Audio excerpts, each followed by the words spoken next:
नमस्कार दोस्तों, मेरी YouTube चैनल पर आपका स्वागत है। दोस्तों, आज वशीकरण मंत्र देवा था जेन भाई प्रयोग करना है। मैं जैसने बताहा वैसे करना है। पहले ओकर विधि बताता हूँ।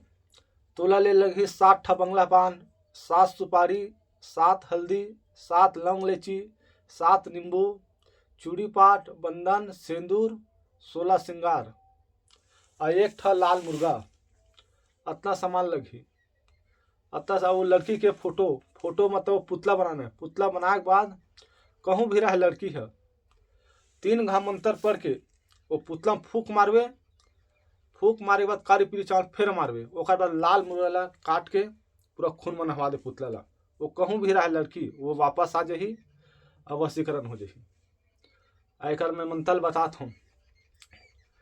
अल के मारे, सल के मारे, इल के मारे, चिल के मारे, सल के वशीकरण हो जा। बस अपने मंत्र इसने बोलना है। कहूँ भेट लट गया है, ये साँला जाही ओकर दिमाग में तुरंत आही वापस। लड़की भाग गई रही वो वापस आही और छोड़ दे तो हुआ रही और तुरंत ये वशीकरण होती। जय माँ काली।